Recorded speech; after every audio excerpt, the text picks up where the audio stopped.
Hello दोस्तों, कैसे हो। ये video DSS D++B LDC JSA 10 grade 4 के कट ऑफ के ऊपर है कि एक्सपेक्टेड कट ऑफ क्या रह सकती है। तो इसके बारे में बात करते हैं। चलिए मैं आपको बताता हूँ। ये देखिए, सबसे पहले तो कट ऑफ के ऊपर बात करते हैं इसकी।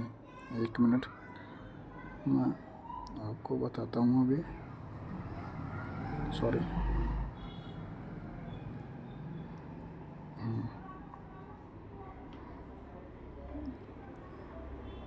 ये हाँ, तो इसमें टोटल कैंडिडेट मतलब 72,000 प्लस में ही अपीयर हुए हैं एग्ज़ाम में, है ना। और 25,385 कैंडिडेट हैं वो टाइपिंग के लिए क्वालिफाई किए गए हैं, यानी मोटा मोटा 8 गुना के आसपास के हैं। और ये कट ऑफ है जो टाइपिंग के लिए गई है। तो देखिए, इसमें मैं आपको बताता हूँ। जनरल की कट ऑफ रही है इसमें 149.15। EWS की रही है लगभग 120 और OBC की रही है लगभग 85।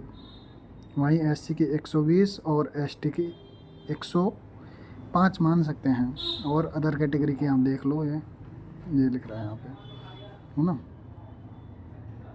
इसके बाद में आगे चलते हैं। देखिए, हाँ, और इसकी टोटल वैकेंसी दिखाता हूँ मैं आपको कि कितनी वैकेंसी है इसमें। ये रही, हाँ, नंबर ऑफ वैकेंसी इसमें 3050 हैं, जिसमें PWBD की 177 वैकेंसी को ऐड करने के बाद में है। यानी UR की वैकेंसी है इसमें 1356 और EWS की है 284, OBC की है 810, SC की है 430, ST की है 170, जिसमें मतलब स्टेनोग्राफ़र की भी मिला के है इसमें सारी वैकेंसी। तो स्टेनोग्राफ़र की टाइपिंग डेट डाल दी है, वो टाइपिंग 3 जून तक है। और इसके बाद में 2 दिन स्टेनोग्राफ़र की है MCD वाले की। उसके बाद में मुझे लगता है कि हाँ, इसकी टाइपिंग की डेट आ जाएंगी। तो देखो, मैं आपको मेरे रॉ मार्क्स दिखाता हूँ एक बार। ये मेरे रॉ मार्क्स है 155.83 और मैं UR की कैटेगरी से क्वालिफाई हूँ अभी। लेकिन मुझे नहीं लगता कि मेरा फाइनल UR की कैटेगरी से होगा। और मेरी टाइपिंग की स्पीड भी अच्छी खासी है। मैंने उसके ऊपर वीडियो बना रखी है, आप मेरे YouTube चैनल पर जाकर देख सकते हो, है ना। तो मेरी टाइपिंग अच्छी है। मैंने मतलब और भी एग्ज़ाम है जिनके क्वालिफाई कर रखे हैं, जैसे CSIR का हुआ था श्री वाला, उसमें भी मैं फ़ाइनल रहा था। उसकी टाइपिंग हो चुकी है। एम्स वाली टाइपिंग दी थी मैंने, CRE 2025 वाली। तो उसकी मतलब शॉर्ट वीडियो में डाल रखा है मैंने मेरा स्कोर कार्ड, तो उसमें भी मैं क्वालिफाई था। और भी CGL के हैं, CHSL के हैं, बहुत सारे एग्ज़ाम दिए हैं मैंने टाइपिंग वाले जिसमें पास हूँ। NTPC भी दे रखे हैं, लेकिन NTPC में मेरा फाइनल नहीं हुआ और अभी मतलब अंडर ग्रेजुएट का भी रिज़ल्ट नहीं आया है। तो देखो, इसकी टाइपिंग लगती है तो सब यही चाहेंगे कि जितनी हो जल्दी सबको नज़दीक या मतलब घर के पास में मिले नौकरी। तो मैं भी चाहता हूँ कि मुझे भी यहीं दिल्ली में ही मिल जाए तो ठीक है। और हाँ, ये मैंने 2024 में वैकेंसी आई थी जूनियर जुडिशियल असिस्टेंट वाली, तो उसका दिया था, मेरा प्री हुआ था, मेंस हुआ था। मैं टाइपिंग में बाहर हो गया था क्योंकि उसकी टाइपिंग की स्पीड 40 वर्ड मांगी थी और उसमें 97 की एक्यूरेसी मांगी थी। और वो भी ऑफलाइन हुआ था। जो सेंटर अभी मतलब स्टेनोग्राफ़र के लिए जो सेंटर डाले हैं ना इन्होंने 2, एक तो वो गीता कॉलोनी वाला और एक सुभाष चंद्र बोस वाला। तो मेरा गीता कॉलोनी वाले में था। तो कीबोर्ड थे वो बिल्कुल फ्लैट थे, बिल्कुल फ्लैट, जैसे लैपटॉप के होते हैं ना, तो सेम वैसा ही था। और मेरा तो चलो एक्यूरेसी नहीं आई थी, मेरी स्पीड आ गई थी। और उस टाइम पे मेरी मतलब स्पीड इतनी भी नहीं थी 2024 के बाद। उसके बाद में मैंने अपनी स्पीड बढ़ाई है, तो मेरी स्पीड ठीक है अभी। अभी मेरी 40 से अबव है और 98 90 9 के आसपास मेरी एक्यूरेसी है। तो ये मेरा मतलब टाइपिंग का था, वो डिस्क्वालीफाई दिखाता है, इसमें दिखाता भी नहीं है कि तुम्हारी क्या रहा है क्या नहीं रहा।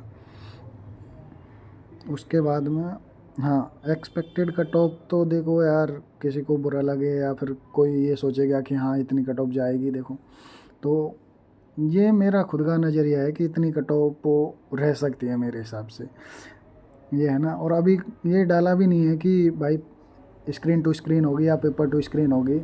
तो मुझे जहाँ तक लगता है ज़्यादातर टाइपिंग आपकी पेपर टू स्क्रीन ही होगी। मुझे नहीं लगता कि स्क्रीन टू स्क्रीन होगी, अगर होती तो अभी तक हो जानी चाहिए थी, ये है। और इसकी टाइपिंग अगर पेपर टू स्क्रीन हुई तो ये फिर मुझे लगता है कि 1-1.5 महीने तो चलेगी ही मिनिमम, क्योंकि मैंने जो टाइपिंग दिया था ना वो 1 महीने से भी ज़्यादा चला था उस टाइम पे। सैटरडे संडे हुआ था वो, लेकिन मुझे लगता है कि ये रेगुलर होगा तो मिनिमम फिर भी एक महीना तो मान के चलो कि 1 महीना चलेगा। तो इसमें अगर paper two screen cut off paper two screen typing होती है ना, तो मेरे हिसाब से जनरल की कट ऑफ जाएगी 162 से 163 के बीच में, यानी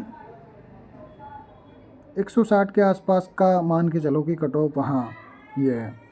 फिर उसके बाद में ये है, हाँ ये जनरल वो EWS की आ गई है।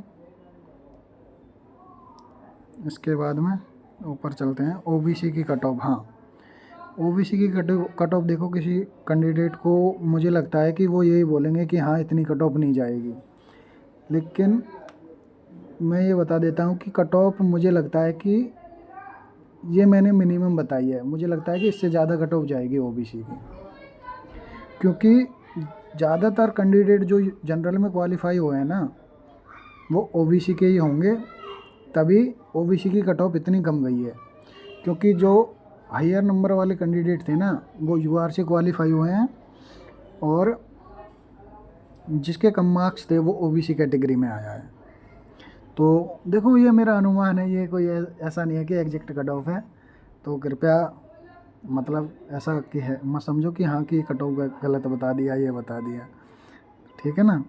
हाँ, और SC की कट ऑफ में थोड़ी ज़्यादा लेके ही चल रहा हूँ, क्योंकि इनकी कट ऑफ थोड़ी ज़्यादा ही जाती है मेरे हिसाब से। तो मुझे लगता है फिर भी 135 से के आसपास तो नंबर हो तो वो सेफ मान के चलो थोड़ा, ये है ना। हाँ, ST की भी कट ऑफ थोड़ी अच्छी ही जाती है, ये नहीं है कि इससे कम जा पाएगी। हाँ, तो फिर ये चलो। हाँ, और ये मतलब जिनके अच्छे खासे नंबर से आ रहे हैं ना, तो मतलब इतने इतने नंबर है, तो वो टाइपिंग की तैयारी करे 100%, मैं तो ये बोलता हूँ, ये है। जैसे जनरल वाला है 155 से 157 आ रहा है, तो टाइपिंग करता रहे, मुझे लगता है कि चांस हो जाए फाइनल के। EWS में 140 प्लस, SC में 135 प्लस, जो मैंने पहले बताया था। OBC का देखो अभी कुछ नहीं कह सकते, क्योंकि OBC में वही काउंट होते हैं जो दिल्ली के हैं ना प्रॉपर, उन्हीं के। तो इसमें क्या है, वेरिफिकेशन में भी निकालते हैं लोगों को, जैसे हाँ, क्योंकि यहाँ का डोमिसाइल वगैरह जो भी मांगते हैं ना, वो जो भी सर्टिफिकेट वगैरह है तुम्हारा जो भी वो मांगते हैं। हाँ, ST का 110 प्लस में वो सेफ ही मानो, मतलब सेफ तो क्या मानो, पर यह है तैयारी करता रहे। और इसकी टाइपिंग पेपर टू स्क्रीन ही होगी मेरे हिसाब से। तो हाँ, ये है कि इसकी टाइपिंग मतलब इतनी आसान नहीं होती है जितना अपन सोच के चलते हैं ना, वहाँ एक प्रेशर होता है अलग एग्ज़ाम का।